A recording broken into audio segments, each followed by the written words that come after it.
Hey everybody, welcome back. We're reading the Federalist Papers, very important documents in American history and even just political science wise. It's really good to hear about their perspectives on different governmental systems. Okay, we're on page 52, and that's still Alexander Hamilton's essay.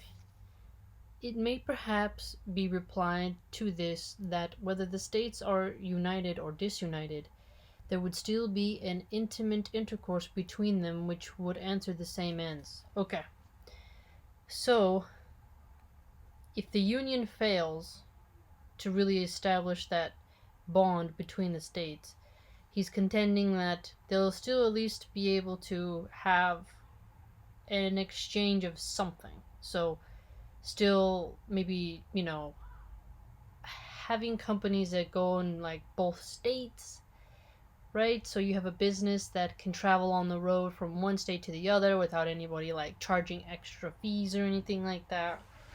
So let's see what else he says. Between them, which would answer the same ends, but this intercourse would be fettered, interrupted, and narrowed by a multiplicity of causes. So if something is getting in the way of this intimate intercourse, it will cause interruptions, which makes sense, right? Narrowed by a multiplicity of causes which in the course of these papers have been amply detailed. A unity of commercial. Okay, unity of commercial. We need to write that to the side because this is going to be a principle that will come up again, I bet. As well as political interest can only result from a unity of government. Oh, so unity is the essential factor. Okay. There are other points of which this subject might be placed, of a striking and animating kind, but they would lead us too far into the regions of futurity, and would involve topics not proper for a newspaper discussion. Right? At least he's like admitting like that would just go on and on and on. I shall briefly observe that our situation invites and our interests prompt us to aim at an ascendant in the system of American affairs. He writes perfectly, right? Look at that. How more perfect can you say that? Prompt us to aim, so urging us to go to something higher, not just stay where we are.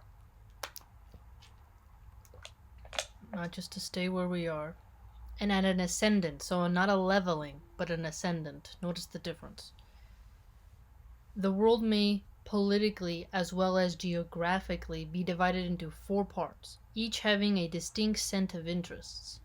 Unhappily for the other three, Europe, by her arms and by her negotiations, by force and by fraud, has in different degrees extended her dominion over them all. Africa, Asia, and America have successfully felt her domination. Wow. Look at that. Talk about a slam on the crown, man. That's a bold thing to say. True, it shows you. Okay, but think about it.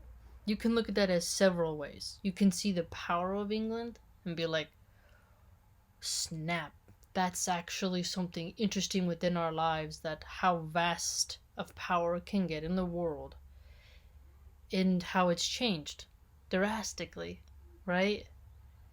I mean, it's amazing just how the wheel of power just constantly fluctuates. And that's why it's really strange to get obsessed just on one specific moment in time when the wheel of power is never going to stop moving, right? So it's quite interesting. The superiority she has long maintained has tempted her to plume herself as the mistress of the world. Wow. You can almost picture that like some type of bird, because he said plume, so the feathers, right? Adorned, right? The mistress of the world, and to consider the rest of mankind as created for her benefit. I mean, indeed, that's what kind of the routes of power go, right? Men admired as profound philosophers have in direct terms attributed to her inhabitants a physical superiority. Wow, as profound philosophers. See how he elevates philosophy? Thank you for talking kind about us. And have gravely asserted that all animals, and with them the human species, degenerate in America, that even dogs cease to bark after having breathed a while in our atmosphere. Facts have too long supported these arrogant pretensions of the European. Arrogant pretensions of the European, he says. It belongs to us to vindicate the honor of the human race and to teach that assuming brother moderation. Moderation. Union will enable us to do it. So, moderation and the union are hand in hand. Disunion will add another victim to his triumphs. Let Americans disdain to be the instruments of European greatness.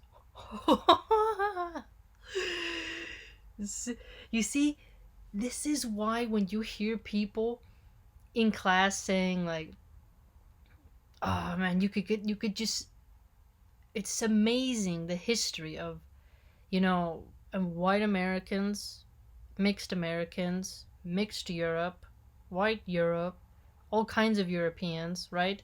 And these constant struggles.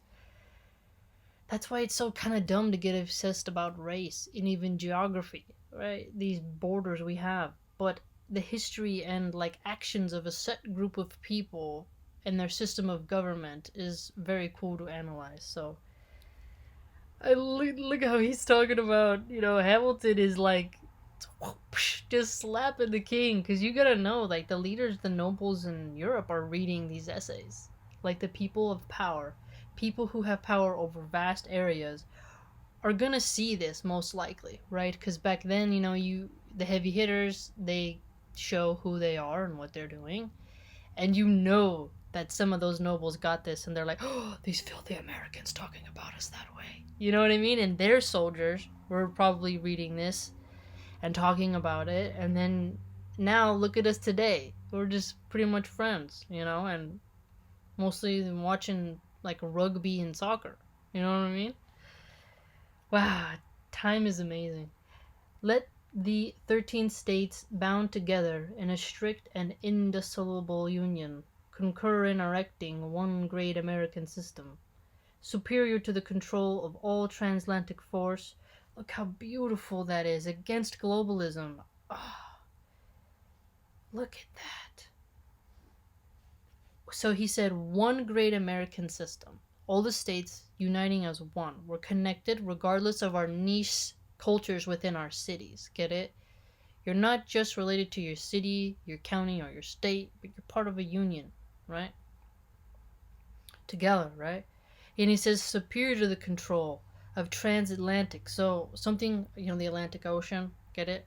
So the force, if it's a globalist force, cannot, control anything within the American Union.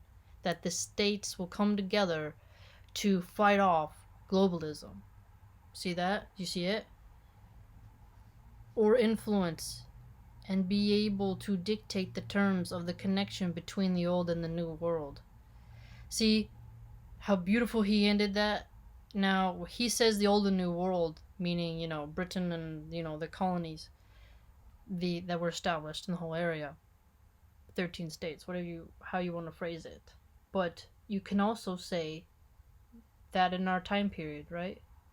So you can take what he's saying to be something to examine our current situation, even though he's contending it within a different context. Okay, now we're on number 12, the utility of the Union in respect to revenue. Alexander Hamilton. Okay, so it sounds like finance. This is going to be good. The effects of union upon the commercial prosperity of the states have been sufficiently delineated. Okay, commercial prosperity. Its tendency to promote the interests of revenue will be the subject of our present inquiry. Wow, okay. Promoting the interests of revenue. Okay. Within the states. Alright, we're at the 10-minute mark almost. We gotta be careful so it doesn't freeze. The prosperity of commerce is now perceived and acknowledged by all enlightened statesmen to be the most useful as well as the most productive source of national wealth. Okay, national wealth, enlightened statesmen, prosperity of commerce. So you really want someone to really focus on that prosperity when you're a statesman. That's an interesting keynote we need to remember. that you need to produce wealth for your nation. That is an object and is a duty.